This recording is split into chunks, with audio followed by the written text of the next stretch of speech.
So today we will discuss the numericals of capacitors. Let's see the first example. ये example ISC board 2000 में पूछा गया था और approximate I think so 2 marks का ये क्वेश्चन रहा होगा। तो देखिए, इस क्वेश्चन को पढ़ने से पहले हम आपसे एक जनरल क्वेश्चन पूछ लेते हैं कि अगर आपको कोई स्फेरिकल बॉडी दे दी जाए और उसकी रेडियस मेंशन हो और आपसे पूछा जाए कि उसका कैपेसिटी कितनी होगी, तो आप कैसे निकालोगे? देखिए, किसी स्फेरिकल बॉडी की जो कैपेसिटी होती है उसकी रेडियस के प्रोपोर्शनल होती है और कैपेसिटी की फॉर्मूला होता है 4 पाई एप्सिलॉन नॉट ए। मतलब किसी गोल बॉडी, बॉल जैसी कोई ऑब्जेक्ट है और उसके चार्ज होल्ड करने की क्षमता, जिसे हम कैपेसिटी कहते हैं, कैपेसिटेंस, वो कितनी होगी? वो किसके प्रोपोर्शनल होती है? रेडियस के। तो फॉर्मूला होता है C is equal to 4 pi epsilon not A. बात आती है 4 पाई एप्सिलॉन नॉट की वैल्यू होगी 1/9 इंटू 10⁻⁹। तो ए रेडियस ऑफ अर्थ या स्फेरिकल कंडक्टर दी गई है 6400 किलोमीटर और पूछ रहे हैं कैलकुलेट इट्स कैपेसिटेंस। तो सबसे पहली चीज है, कभी भी कोई न्यूमेरिकल कीजिए तो उसका फॉर्मूला जो होता है वो जरूर मेंशन कीजिए। It may carry 1 marks. मतलब आपने आंसर भले ना किया हो सकता है, जरूरी नहीं है, हो सकता है इसके सिर्फ फॉर्मूले पे आपको 1 नंबर मिल जाए, बट ये डिपेंड करता है काउंसिल की मार्किंग स्कीम पर। मतलब जरूरी नहीं है कि मार्क्स आपको मिले फॉर्मूला लिखने पे, but most of the cases it is being seen के फॉर्मूले पे मार्क्स दे दिया जाता है। अब आते हैं इसमें 4 पाई एप्सिलॉन नॉट की वैल्यू। तो देखो 1/4 पाई एप्सिलॉन नॉट की वैल्यू होती है 9.0 इंटू 10⁻⁹। तो 4 पाई एप्सिलॉन नॉट की वैल्यू क्या होगी? 1/9 इंटू 10⁻⁹। रेडियस दी गई है 6400 किलोमीटर, हमें एसआई यूनिट में रखना है। तो 6400 किलोमीटर को मीटर में चेंज करेंगे तो दैट इज 6.4 इंटू 10⁻6 मीटर। ये कन्वर्जन आप देखिए। तो हम C बराबर रख सकते हैं 1/9 इंटू 10⁻9 इंटू 6.4 इंटू 10⁻6। आप ये यूनिट ना मेंशन कीजिए सॉल्यूशन लिखते वक्त, आखिर में आंसर में आपको कैपेसिटी की यूनिट लिखना जरूरी होती है। अब इस क्वेश्चन में आपसे नहीं बोला गया कि कैपेसिटी या कैपेसिटेंस किस यूनिट में दें, तो आपको कैपेसिटी को SI यूनिट में मेंशन करना है। तो इसको जब सॉल्व करते हैं तो आंसर आता है 0.711 इंटू 10⁻³ फैराड। मगर यहां पे इन्होंने इसको माइक्रो फैराड में भी कन्वर्ट कर दिया है। माइनस डेसिमल जो दिया है वो, सॉरी डेसिमल जो दिया है, अगर हम इसको इधर ले जाएंगे तो माइनस की 3 पावर और ऐड हो जाएगी। तो ये हो जाएगा 711 इंटू 10⁻⁻6।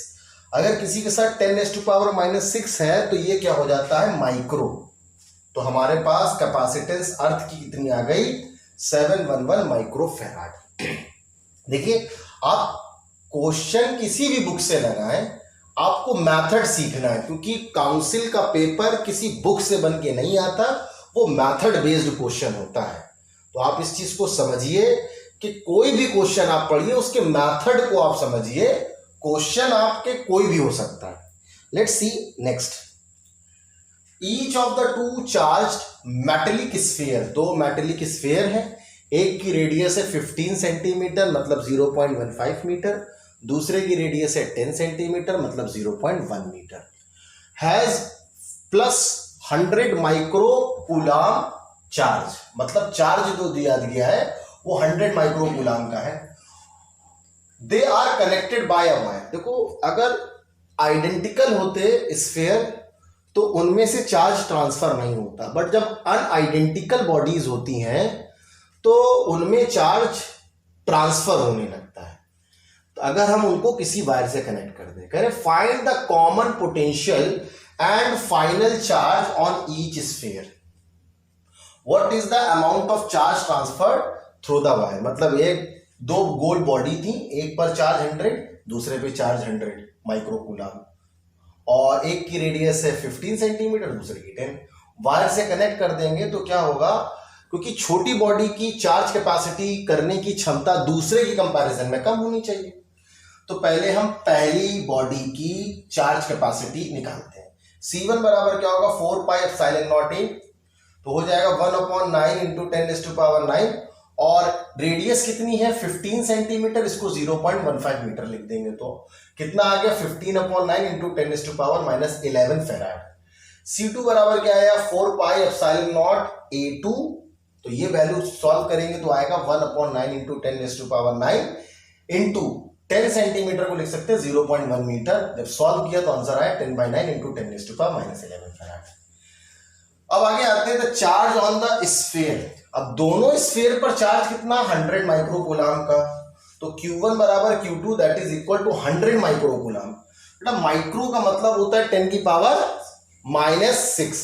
अब 10 की पावर -6 और ये 2 0 तो क्या बचेगा 10 की power -4 coulomb. On connecting the common potential, तो ये कॉमन पोटेंशियल का फॉर्मूला होता है, इसको याद कर लीजिए, इसकी प्रूविंग आपके सिलेबस में नहीं है। कॉमन पोटेंशियल बराबर होता है net charge upon net capacity. तो नेट चार्ज क्या होगा Q1 प्लस Q2 और नेट कैपेसिटी क्या होगी C1 प्लस C2। तो यहां पर आंसर क्या आया, नेट चार्ज एक पर है 10 की पावर -4, दो है तो क्या हो जाएगा 2 into 10⁻⁻4। C1 plus C2, C1 है ये और C2 है ये, तो देखिए दोनों में कॉमन है 10 की पावर -11 बाहर ले लिया, ब्रैकेट में क्या बचा 15/9 प्लस 10/9। जब हम इसको सॉल्व करते हैं तो आंसर आता है 7.2 इंटू 10⁻6 वोल्ट। ये कॉमन पोटेंशियल हो गया। अब देखिए मतलब हर स्फीयर का पोटेंशियल होगा 7.2 इंटू 10⁻6 वोल्ट। तो अब कैपेसिटी तो चेंज होगी नहीं, पोटेंशियल बदल के कितना हो गया 7.2 इंटू 10⁻6, तो हर स्फीयर पर चार्ज बदल जाएगा। चार्ज बराबर क्या होता है कैपेसिटेंस इंटू पोटेंशियल, तो Q1 बराबर क्या होगा C1V, क्योंकि पोटेंशियल दोनों पे सेम है, तो C1 क्या है 15/9 इंटू 10⁻11 और V क्या है 7.2 इंटू 10⁻6। सॉल्व किया तो आंसर आया 12 इंटू 10⁻5।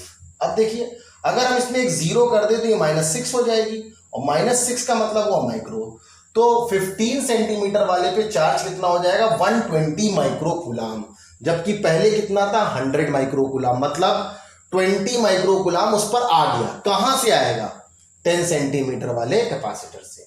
अब 10 सेंटीमीटर वाले पे कितना चार्ज होगा Q2 बराबर C2V। इसको जब हम सॉल्व करते हैं 10/9 इंटू 10⁻11 ब्रैकेट 7.2 इंटू 10⁻6, तो आ रहा 8 इंटू 10⁻5 कूलम। अगर हम यहाँ जीरो कर दे तो एक पावर बढ़ जाएगी 10 की पावर -6 और -6 का मतलब क्या हुआ माइक्रोकूलम, तो ये क्या हुआ 80 माइक्रोकूलम। तो हमने देखा 10 सेंटीमीटर वाले पे कितना था 100, रहे कितना गया 80, मतलब 20 माइक्रोकूलम 15 वाले पे चला गया। यहां लिखा है 20 microcoulomb charge is transferred from the smaller to larger sphere. चार्ज छोटे स्फीयर से बड़े स्फीयर पर ट्रांसफर हो जाएगा। Let's see another example. कह रहे हैं देखिए ISC 2003 में पूछा गया, that is approximate 2 marks question, 2 और 3 मार्क्स क्वेश्चन। कह रहे हैं आप parallel plate capacitor of plate area A. देखिए जब कोई ऐसी चीज दी जाए तो उसको अलग लिख लीजिए, तो ए बराबर लिख लीजिए 600 centimetre square and a plate separation is 2 mm। देखिए ये भी SI यूनिट में नहीं है, ये भी SI यूनिट में नहीं है, तो SI यूनिट में कन्वर्ट करना जरूरी है। Is connected to a DC source, V दे दिया गया 200 volt. Calculate its in SI unit, सारी चीज SI यूनिट में निकालना है। सबसे पहली चीज the magnitude of uniform electric field. भाई इलेक्ट्रिक फील्ड बराबर क्या होता है potential upon separation between the plate. तो देखिए डायरेक्ट हम क्या करेंगे, E बराबर फॉर्मूला क्या होता है V upon separation between the plate. Plate के बीच का सेपरेशन कितना 2 mm। अगर mm को मीटर में चेंज करते हैं तो हमें क्या करना होता है 10 की पावर -3। तो V की वैल्यू है 200 और D हो जाएगा 2 इंटू 10⁻3। अब हम जब इसको सॉल्व करते हैं तो देखिए ऊपर बचेगा 2 से डिवाइड करेंगे तो 100, -3 ऊपर जाएगा 10 की पावर +3 और 100 मतलब क्या हुआ 10 की पावर 5 वोल्ट पर मीटर। अब आते हैं इसका दूसरा part, the charge density sigma. Charge density बराबर होता है चार्ज अपॉन एरिया, या फिर हम प्लेट वाला अगर फॉर्मूला लगाएं तो E बराबर क्या होता है सिग्मा अपॉन एप्सिलॉन नॉट। याद करिए जब पैरेलल प्लेट के बीच इलेक्ट्रिक फील्ड निकालने का फॉर्मूला डेवलप किया था तो ये हमारे पास आया था। तो E हमारे पास क्या 10 की पावर 5। एप्सिलॉन नॉट की वैल्यू देखिए दी गई है 8.85 इंटू 10⁻12। तो सिग्मा बराबर क्या हो जाएगा, sigma is equal to E epsilon not, E कितना है 10 की पावर 5। आपको यूनिट आखिर में डायरेक्ट लिखना है, सॉल्यूशन के बीच में मत लिखिए।